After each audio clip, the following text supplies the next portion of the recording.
G'day everyone, Caboose from BAM here, and Flame Shield on! Whoa there, fanboy! Take a moment away from frantically typing how Guild Wars 2 isn't supposed to be like WoW for a moment and listen up. Guild Wars 2 is already like WoW in many ways, and unfortunately in some cases the worst ways possible. Are you still typing? Well then, are you 100% happy with the current state of Guild Wars 2? Would you be happy if it stayed the way it was with the same sort of shallow temporary content patches you're currently receiving? Well, if you are, then that's fine, and I won't waste your time by asking you to watch the rest of this video, as its points will be irrelevant to you. But if there are some parts of Guild Wars 2 that you think could use some improvement, from the mechanics all the way to how new content is delivered, then hear me out before you finish your comment. And if you're ignoring all this and pressing enter as I speak, well then, at least you pulled your head out of ArenaNet's arse long enough to see this video and post another pointless comment about how great and flawless they are. Literally speaking, that is. Flame Shield down! Well, now that that's out of the way, let's get down to business.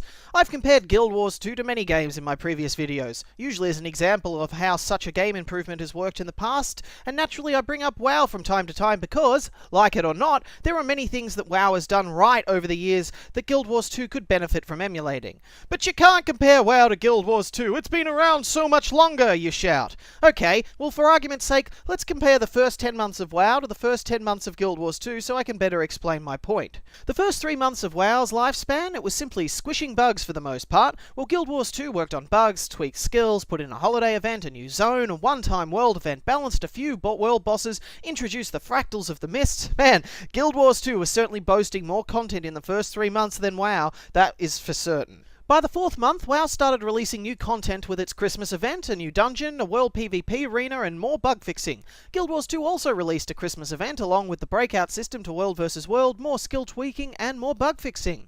Month 5 saw World of Warcraft release another new dungeon, world bosses, and its meeting stone looking for group system along with more bug fixing. Guild Wars 2 also worked on its bugs as well as polishing its fractal system, introducing the prelude to the Flame and Frost living story, adding the Laurel's daily system, removing the ability to graveyard zerg bosses to death in dungeons, and implementing the guesting system as well as some more skill tweaking. Month 6 saw World of Warcraft introduce its PvP honor system, some epic quests for hunters and priests, and some more bug fixing. Guild Wars 2 continued its living story, implemented an item preview system, a guild reward system, and again, bug fixing. Month 7 saw World of Warcraft's Battlegrounds introduced and yet more bug fixing. Guild Wars 2 began the next step of its living story, more bug fixing and skill tweaking, and then began the introduction of items only available with gems and an RNG reward system. By the 8th month, WoW was releasing its second raid, Blackwing Lair, Battle Masters for its Battleground system, and began the first of its talent tree revamps. Guild Wars 2 introduced the final part of their Flame and Frost living story, along with the usual bug and skill tweaks. Month 9 was a quiet one for WoW, with just a few bug fixes, while Guild Wars 2 began a new living story on South Sun. And in Month 10, World of Warcraft brought out its first 20-man raid, Zul'Gurub, the Arathi base and Battleground, some more talent tree revamps, and its weekly fishing event. Well, Guild Wars 2 has brought us the Dragon Bash. Okay, as we can see, both World of Warcraft and Guild Wars 2 focused heavily on fixing bugs in their game, though Guild Wars 2 continued to release new content almost right after release, while WoW took 4 months until they released anything new. ArenaNet was sure blowing WoW out of the water in the early months in terms of quantity of content, no questions asked. However, after that, Guild Wars 2 seems to steer away from permanent content in favour of temporary, especially where PvE is concerned. A new player coming into WoW 10 months in would have only missed out on the Christmas event, whereas a new Guild Wars 2 player, or ones returning for an absence since release, will have missed Halloween, Christmas, 4 parts of the living story, the new living story, and a one-time world event. All they have access to that wasn't available on release is a less buggy game and a better polished game, a few PvP maps, fractals, and one new zone. In my opinion, Guild Wars 2 should keep emulating WoW in regards to its bug fixing, and stop focusing on temporary content and put in some more permanent stuff. World of Warcraft continued adding content regularly for the first year of its life, with very few temporary events, and those were always a neat distraction rather than the bulk of their content. This is the sort of thing I'm referring to when I bring up WoW in my videos, especially when I refer to things WoW did later in its lifespan. Another way I feel Guild Wars 2 could stand to be a lot more like WoW is its achievements. WoW did not introduce achievements for years, while Guild Wars 2 put them up on release, so kudos to them for that. However, there's a pattern with achievements popping up more and more in Guild Wars 2. They require little to no effort, just time. Dontaine hit the nail on the head in his last Guild Wars 2 video when he said Guild Wars 2 achievements are not achievements, they are tasks. Look at the list of achievements for Dragon's Bash. 4 of them can be completed while AFK.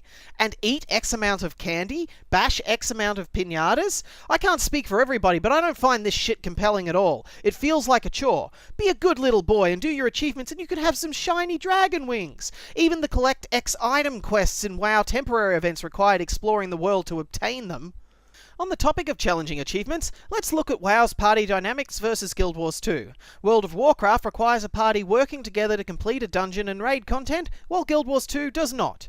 World of Warcraft's party dynamics and combat has at least some depth to them, while I find Guild Wars 2 combat, outside of PvP anyway, a very shallow and very solo affair. I'm curious, are there any encounters in Guild Wars 2 that haven't been done solo yet? I've gone over this before, but Guild Wars 2 needs to fix its trinity and encounters to encourage team play. It also needs combat that requires more than just stand behind the reflect wall and spam as much damage as you can. Another thing World of Warcraft had that Guild Wars 2 does not is clear and concise patch notes. How many times have you read over the ArenaNet's patch notes and then wondered, what exactly does this mean? I guess I'll have to go into the game and check it out. With Blizzard's patch notes, you knew damn well what was going on and what you had to do to achieve the goals. Who remembers Total Biscuit's last episode of Azeroth Daily? He quit that game based on the patch notes and the pattern World of Warcraft had been following up until that point. World of Warcraft was always transparent with its patch notes and goals, whereas Guild Wars 2 is about as transparent as a politician going over his campaign strategy. Yet another thing WoW has that I think Guild Wars 2 should seriously look into doing is the public test realm.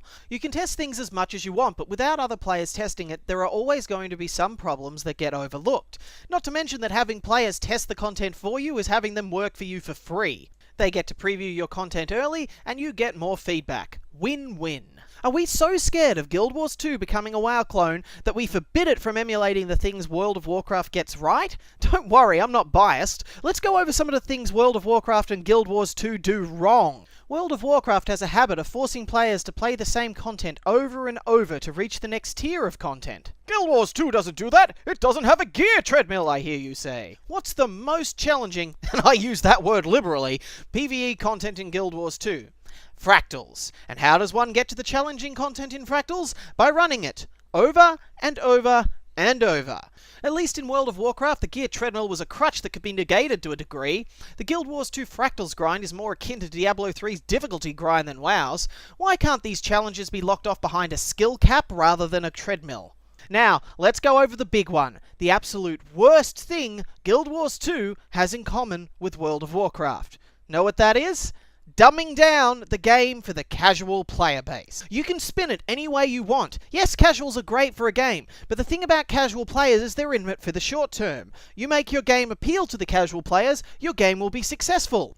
In the short term. You forsake your core players, you'll forsake any long-term appeal your game might have. Ask any veteran World of Warcraft player why they quit the game during Cataclysm or Mists of Pandaria, and they'll say the same thing, because the game got too easy. And once a game becomes too easy and puts a grind before challenge, it starts feeling like a task. Not an achievement, a task. And that's the problem right there. I've stated this before, I'm not saying forsake the casual player, but you have to keep the core ones in mind as well. Casuals come and go. Core players will stay as long as you keep giving them content that challenges them and is interesting.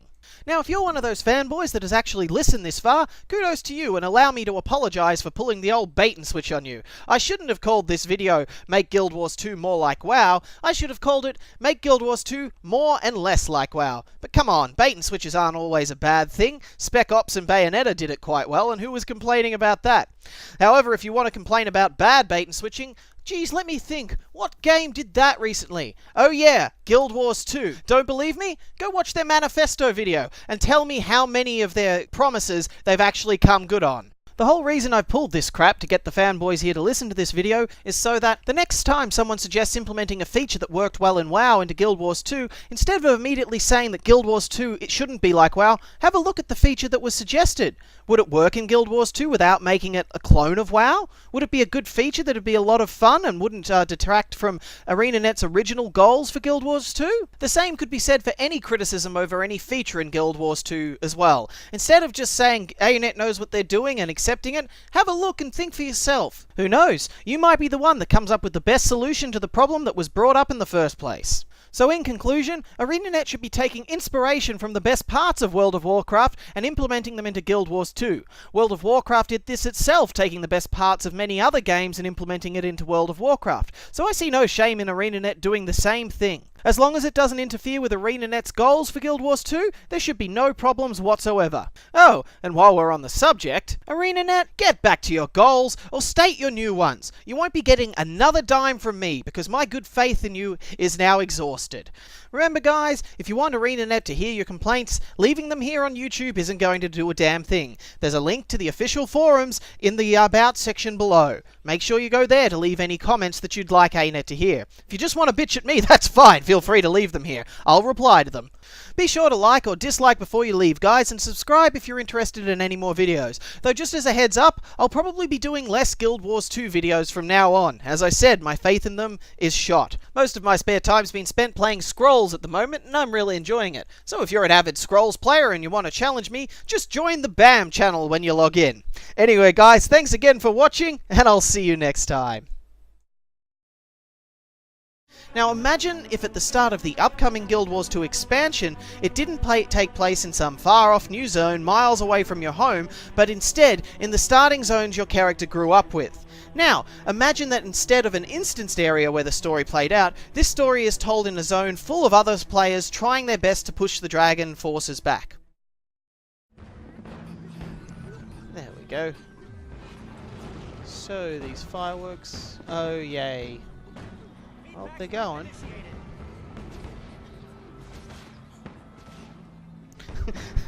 How long do we have to watch this for? Come on, you've been standing here. Yeah, you've been standing here for hours. It's not going to kill you to watch a little more.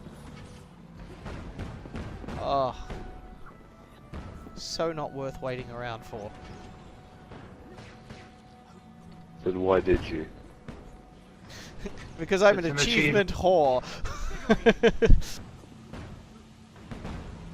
It's not any achievement, it's an achievement that gives you stuff. That is also true.